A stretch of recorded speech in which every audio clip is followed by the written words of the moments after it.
India का elections का निज़ाम पाकिस्तान से बेहतर है। 8 बजे इलेक्शन की टाइमिंग है और 2 बजे तक इलेक्शन शुरू भी नहीं करवाए गए। हम कह रहे हैं ये डेमोक्रेसी है, लेकिन in fact this is not the democracy. जो सीट्स हैं वो छीन ली गई हैं। रात को कुछ और रिजल्ट्स थे, सुबह को कुछ और रिजल्ट मिले हैं। मैंने वोट नहीं डाला ना, मेरा वोट डल गया होगा। अब मुझे नहीं पता किसको डला है, किसने अपने मुफाद में डाला है। पिछले 30 साल से ये पीडीएम वाले ही वापस बार बार आ रहे हैं। ऑब्वियसली पीएमएलएन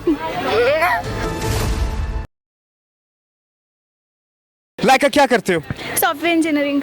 यानी कि पढ़े लिखे बच्चे हो भाई। आबो हवा के अंदर क्या हो रहा है, पाकिस्तान की क्या सूरत हाल है, वाकफियत है। जी वोट किसको दिया था? पीटीआई। पाकिस्तान तहरीक इंसाफ को दिया था। घर वालों ने घर से निकलने दिया वोट देने? ऑब्वियसली वोट हमारा हक है और आई थिंक सो दैट कि हमें अब हमारे राइट का जो है इस्तेमाल सही से करना चाहिए। एज ए इंडिपेंडेंट नेशन हम ये हक रखते हैं कि हमें फ्रीडम की ज़रूरत है और हम लोग करें वोट को इनकरेज।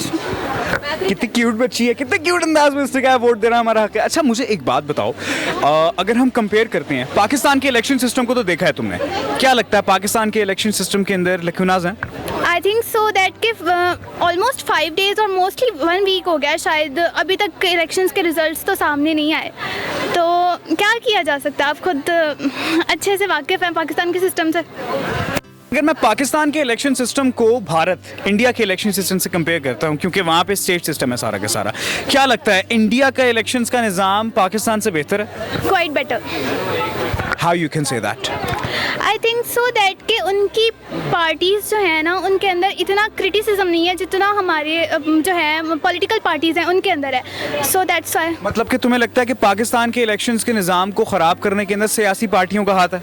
ऑब्वियसली पीएमएलएन। क्या नाम है आपका? आयशा मरियम। आयशा मरियम, बड़ी कराकेदार आवाज़ है भैया आपकी। मुझे बताएं क्या करती हैं? Software engineering. सॉफ्टवेयर इंजीनियरिंग करती हैं? यस। कोडिंग शोडिंग आती है मेरी बहन को। ज़बरदस्त। वोट किसको दिया? इमरान खान को। इमरान खान को। जी। ये हमारी यूथ इमरान खान की जानिब इतनी ज़्यादा तहे दिल से पागल क्यों है? क्योंकि वो एक लॉयल पर्सन है। एटलीस्ट जो दूसरी पार्टियों के कंपैरिजन में वो ज़्यादा अच्छा है, मुझे लगता है। मर्दों की तरह खड़ी हुई हैं आप, चपेट ना मुझे मार दीजिएगा। मुझे ये बताएं, पाकिस्तान का जो इलेक्शंस का निज़ाम है वो आपने देखा है कि पाकिस्तान के इलेक्शंस के अंदर होता क्या है बेसिकली, क्या लगता है धांधली हुई इस दफ़ा? बहुत ज़्यादा एक्सट्रीम लेवल। लाइक मैंने इतनी ज़्यादा न्यूज़ रिपोर्ट्स देखी हैं जिनमें ये भी आया था कि कुछ जगह पे इलेक्शंस 2 बजे तक भी शुरू भी नहीं हुए थे। लाइक 8 बजे इलेक्शन की टाइमिंग है और 2 बजे तक इलेक्शन शुरू भी नहीं करवाए गए कि वोट देने वाले खड़े हुए थे और अंदर वो अमला मौजूद ही नहीं था, वो जो जिन्होंने वोट कास्ट करवाने थे। मतलब कि ना अहली अमलों की जानिब से दिखाई गई, ना अहली भी दिखाएगी। उसके बाद धांधली इतनी हुई है, अभी तक रिजल्ट्स नहीं मिले और जो सीट्स हैं वो छीन ली गई हैं। रात को कुछ और रिजल्ट्स थे, सुबह को कुछ और रिजल्ट मिले हैं। बहुत बुरा हालात है। हौसला हाथे डनी लाना चांदनी मादनी। मुझे ये बताओ कि अगर हम पाकिस्तान और इंडिया के निज़ाम को कंपेयर करते हैं, ठीक है, पाकिस्तान का इलेक्शन सिस्टम आपके सामने, अगर इंडिया की बात की जाए तो वहाँ पे स्टेट सिस्टम है सारा का सारा, ठीक है, स्टेट लेवल के ऊपर इलेक्शंस होना, फिर उसके बाद रिजल्ट्स आना। क्या इंडिया का, भारत का जो इलेक्शंस का निज़ाम है, जो सारा का सारा सिस्टम है, वो पाकिस्तान से बेहतर है? नहीं, मुझे लगता है कि दोनों इक्वल हैं। किस तरह कह सकती हो? कि उनका निज़ाम भी, उनमें भी सियासी पार्टियाँ ही जो है सेलेक्ट करती हैं कि हमने ही बनानी है हुकूमत। उनके भी ऑलमोस्ट जो इतने सालों से है हुकूमत एक ही पार्टी बार बार कर रही है और हमारे भी पिछले 30 साल से ये पीडीएम वाले ही वापस बार बार आ रहे हैं और इवन अभी भी वो यही कर रहे हैं कि नून लीग को ही ले आए दोबारा। नहीं, पीडीएम तो देखो, पीडीएम तो 2000 मतलब कि वो जो अब आगे उन्होंने अपने आप को पीडीएम का नाम दिया, लेकिन 30 साल से अगर हम देखें बार बार उन्हीं की पार्टियां रिपीट हो रही हैं। पीपल पार्टी आई, फिर पीएमएलएन आई, फिर पीपल्स पार्टी आई, इसी तरह रिपीट हो रहा है। वहाँ पे भी यही चीज़ें चल रही हैं। अगर हम पाकिस्तान और इंडिया को कंपेयर करते हैं ना, पाकिस्तान के अंदर इलेक्शंस का जो रिजल्ट है वो 2 से 3 घंटे के अंदर आपको मिल जाता है, ठीक है, टेक्निकली मिलना चाहिए। अब बाकी जो मर्जी हो उसका हम कुछ कह नहीं सकते। इंडिया के अंदर स्टेट लेवल के ऊपर इलेक्शंस होते हैं, ठीक है, स्टेट लेवल के ऊपर इलेक्शंस होते हैं, जिस तरह बाहर के मुल्कों के अंदर होता है, यूके यूएसए के अंदर। तो मैं इस तरह के एक तराजुर के अंदर आपसे जानना चाह रहा हूँ कि इंडिया और पाकिस्तान का कंपेरिजन अगर मैं करूँ इलेक्शन सिस्टम के ऊपर, तो किसका निज़ाम कदरे बेहतर निकल के आता है? I think state level election ज़्यादा बेहतर है। अगर पाकिस्तान में भी उनको प्रमोट किया जाए तो ज़्यादा बेहतर है, क्योंकि लाइक हमारे 4 ही सूबे हैं और उनके इतने सारे सूबे हैं। अगर उनके सारे सूबों के जो लोग हैं वो अपना अपना सिलेक्ट कर सकते हैं और हमारे भी फिर सिलेक्ट कर ही सकते हैं। ख़वातीन सियासत के अंदर बोलना शुरू हो गई हैं। पहले मुझे लगा था सिर्फ रोटियां बनानी आती हैं ख़वातीन को। ख़वातीन को सब काम आते हैं, बस उनको करने दिया जाए। करने दिया जाए। नाज़रीन कराम, मज़ीद लोगों से बातचीत का सिलसिला जारी रखते हैं। क्या नाम है भाई? उसामा। आपका? मोहम्मद मौज़म। मोहम्मद मौज़म जी। तड़ लेना क्या। अच्छा मुझे बताओ, वोट किसको दिया? किसी को भी नहीं।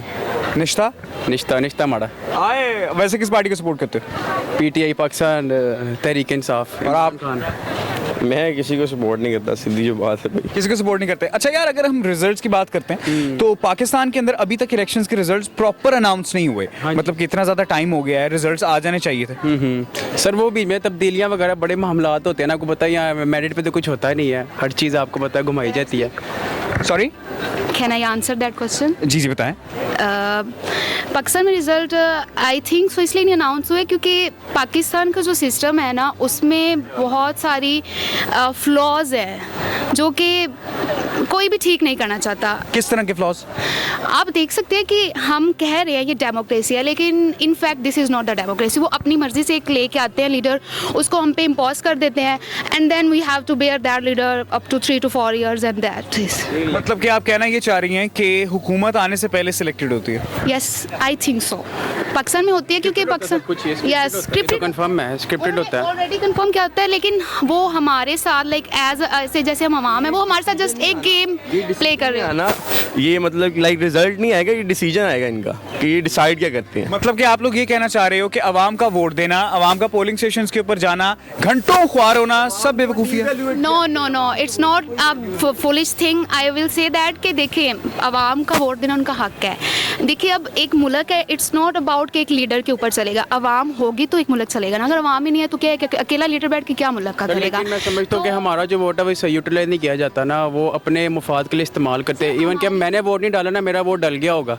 अब मुझे नहीं पता किसको डला है, किसने अपने मुफाद में डाला, लेकिन मेरे ID कार्ड से वोट डल गया होगा। यहाँ पे यह कुछ होता है तो मेरिट पे और आपका कुछ भी नहीं यहाँ पे मामला होता है। जो मैंने देखा अपनी, आखिर मेरी भी 22 एज है, तो हमने तो हर मामले में यहाँ वहाँ हर जगह कहीं भी मेरिट पे काम नहीं होता आपका। हम सारी जो रिस्पॉन्सिबिलिटी है सर, हमारी जो सारी रिस्पॉन्सिबिलिटी हम लीडर्स। मुझे आप एक बात बताएं, देखिए अगर मैं इलेक्शंस के निज़ाम की बात करता हूँ ना इस वक्त, कि पाकिस्तान और इंडिया का कंपैरिजन अगर करता हूँ, पाकिस्तान का जो इलेक्शंस का निज़ाम है ये आपके सामने है। रिजल्ट्स 2 से 3 घंटे के अंदर अनाउंस होने चाहिए थे, आज 4 से 5 दिन हो गए, रिजल्ट्स आपके पास अब तक नहीं आए हैं, ठीक है। और अगर मैं इंडिया की बात करता हूँ तो इंडिया के अंदर स्टेट लेवल के ऊपर इलेक्शंस होते हैं, ठीक है। स्टेट्स के अंदर इलेक्शंस करवाए जाते हैं जिस तरह USA UK के अंदर और तमाम तर बड़े ममालिक के अंदर सीन चलता है। पाकिस्तान का सिनेरियो थोड़ा सा डिफरेंट है।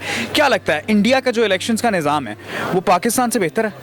ऑफ कोर्स बेहतर है। जब उनका रिजल्ट आप कह रहे हैं 1 to 2 days या इन विद इन आवर्स आ जाता है तो हम डेफिनेटली हमारा 2 से 3 घंटे के अंदर आता है बेसिकली, लेकिन वो आता है लेकिन आता नहीं है। स्क्रिप्टेड होता है, लेकिन इंडिया का इट्स नॉट स्क्रिप्टेड, हमारा स्क्रिप्टेड होता है। इंडिया के अंदर नरेंद्र मोदी की जो पार्टी है, दीगर पार्टीज हैं, मुसलमान अगर तुम देखो कि मुसलमानों को आया कि टिकट्स दिए गए हैं या मुसलमानों को लड़ने की इजाज़त दी गई है, तो वहाँ पे आपको मुसलमान नज़र नहीं आएंगे। क्या लगता है मुसलमान तासुब है? इंडिया की जो कैंपेन होती है वो होती एंटी पाकिस्तानी एंटी मुस्लिम होती है, तो वो तो ऑफ कोर्स कभी भी मुस्लिम लीडर्स को टिकट्स नहीं देंगे। तो उनकी 300 समथिंग प्लस टिकट्स होती है तो वो बीजेपी या नरेंद्र मोदी की होती है और वो ही अवेल करते हैं, तो वो देना ही नहीं चाहते। अच्छा, एक और बात यहाँ पे भी छेड़ते हैं, वो ये छेड़ते हैं कि आपको क्या लगता है इंडिया आया कि एंटी पाकिस्तान है या एंटी मुस्लिम है? दोनों टर्म्स डिफरेंट हैं। एंटी पाकिस्तान है, एंटी मुस्लिम नहीं है। एंटी मुस्लिम नहीं है, कहीं ना कहीं है, वो अंदर से है, लेकिन आपको पता है कि वहाँ पे कितने मुसलमान हैं, काफ़ी उनकी ज़्यादा आबादी मुसलमानों की भी है। तो ज़ाहिर आपके मुल्क में कम्युनिटी होती है एक आपकी, उनका जिस तरह हमारे क्रिश्चियन भाई हैं, जिस तरह भी हम किसी को निकाल नहीं सकते, तो मुसलमानों का नहीं इतना मसलों को मसला है पाकिस्तान से, हमारे मुल्क से।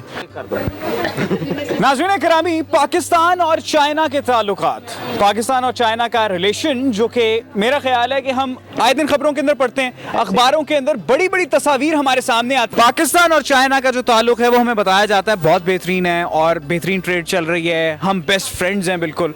तो क्या नाम है आपका? अफनान। अफनान, मुझे बताओ पाकिस्तान और चाइना, ये जब हम लफ्ज़ सुनते हैं पाक चाइना दोस्ती, पाक चीन दोस्ती, the very first thing which comes in your mind? पाक चीन दोस्ती, सबसे पहले चीज़ जो ज़ाहिर नज़र आती है सबको वो है कि पाकिस्तान के चाइना के साथ ताल्लुकात कितने अच्छे हैं। शुरुआत से 1949 से हम स्टार्ट करें तो चाइना ने पाकिस्तान को हर जगह सपोर्ट किया। 1971 वॉर के बाद यूनाइटेड नेशन सिक्योरिटी काउंसिल के अंदर सपोर्ट किया, जब उन्होंने बांग्लादेश की एंट्री पे बैन लगा दिया था सिक्योरिटी काउंसिल के अंदर, चाइना ने पाकिस्तान की मदद करते हुए।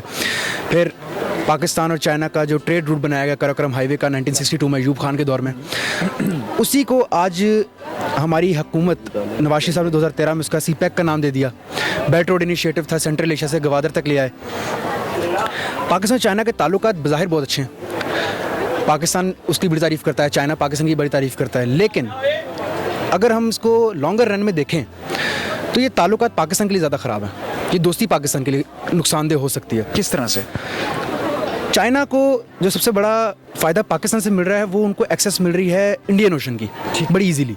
आपने खुंजराब सेंटर होना है, वाया रोड पाकिस्तान आपने गवादर आना है, गवादर से आपने इंडियन ओशन में उतर जाना है, और इंडिया वहाँ से चाइना के लिए ट्रेड बहुत आसान है। चाइना को मसला है कि जो साउथ चाइना सी के अंदर जहाँ पे अमेरिकन बेसिस बहुत ज़्यादा हैं, वहाँ पे चाइना को बड़ा कॉन्फ्लिक्ट मिलता है, क्योंकि वहाँ अमेरिका उनको डिफेंड करने के लिए बैठा हुआ है। अमेरिका उनकी ट्रेड ख़राब करेगा साउथ चाइना सी के अंदर, जिसकी वजह से उनको एक ऑल्टरनेट रूट पाकिस्तान के थ्रू मिल गया। इस सारे को डेवलप करने के लिए चाइना ने $64 बिलियन की इन्वेस्टमेंट तो कर दी पाकिस्तान के अंदर। पाकिस्तान को ये लग रहा है कि बड़ी अच्छी इन्वेस्टमेंट और पाकिस्तान के अंदर एम्प्लॉयमेंट आएगी, पाकिस्तान के लोगों को रोजगार मिलेगा। इनफैक्ट हम लोगों को भी लगता है कि यार इतना बड़ा प्रोजेक्ट है, जाहिर सी बात है रोजगार जरिया मुआश जनरेट करेगा। बिल्कुल ऐसी है, लोगों को यही लगा कि, और मैं अपनी उस रिसर्च की वजह से बात करूं जिसके ऊपर मैं अक्सर बात करता हूं, क्योंकि मैं चाइना के बारे में बात करता रहा हूं पिछले 5-6 सालों में। चाइना ने $64 बिलियन की इन्वेस्टमेंट कर दी। पाकिस्तान को लगा कि जॉब एम्प्लॉयमेंट बहुत ज़्यादा बढ़ेगी पाकिस्तान के अंदर, लेकिन मैंने जब सीपैक का रूट कवर किया आज से 3 साल पहले, तो मैंने देखा कि पूरे सीपैक रूट के अंदर चाइनीज़ वर्कर्स काम कर रहे हैं। ठीक है, चाइनीज़ वर्कर्स काम कर रहे हैं। पाकिस्तान के एम्प्लॉयज़ सिर्फ वो हैं जो कि बिल्कुल लो लेवल के मजदूर होते हैं, मजदूर तबका पाकिस्तान का है, लेकिन एलीट सारी चाइना की बैठी हुई है पाकिस्तान के अंदर।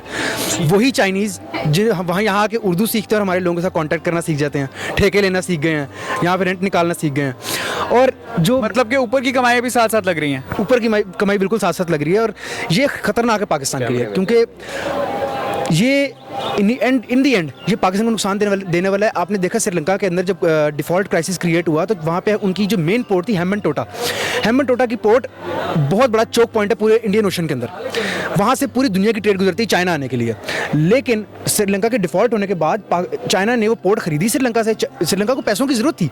अब किसी भी मुल्क को कोई बंदा पैसा देगा तो वो आपका ही होगा, आपने उसे खरीद लिया, आपने श्रीलंका को खरीद लिया, श्रीलंका की पोर्ट खरीद ली, उसके बाद वो चाइना की पोर्ट हो गई। अब चाइना कह लो, इसको हमारी इंटरनेशनल रिलेशन की ज़ुबान में न्यू इंपीरियलिज्म कहते हैं, कि ज़बरदस्ती पैसे के थ्रू काबिज़ हो रहे हैं। पहले तो जंगें होती थी, जंगों के थ्रू काबिज़ किया जाता था, अब पैसे के थ्रू काबिज़ हो रहे हैं। वो डेरों वाला निज़ाम हो गया ना जी, ये ज़मीन है, ये तो पैसे ले लो, नहीं तो तुसी भी गए, ज़मीन भी गई। बिल्कुल इसी तरह ये कह लें जैसे बिल्कुल 5th जनरेशन वॉरफेयर है ना, 5G, ये 5G इंपीरियलिज्म है, ये 5G काबिज़ हो रहे हैं 5G के तौर पे।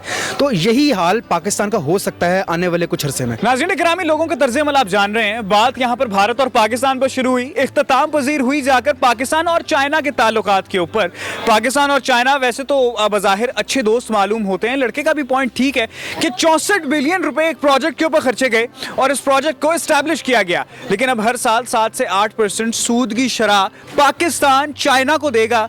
तो मेरा ये ख्याल है चाइना बहुत जल्द आने वाले वक्त के अंदर अपने प्रोजेक्ट के असल पैसे तो पूरे कर चुका होगा, साथ साथ हमारी जेब से न जाने कितने पैसे जाएंगे। और याद रखिएगा, हमने आवाम नहीं देने। एग्जैक्टली, वो पैसे आप लोगों की जेब से जाने, हुक्मरान की जेब से नहीं जाएंगे। ये मैंने शर्ट पहनी हुई है, इसके ऊपर भी मैं टैक्स दूंगा। मैं कॉल करूंगा किसी को, भाई मैं उसके ऊपर भी टैक्स देने वाला हूं। उन टैक्स के पैसों से वो शरह सूद जानी है।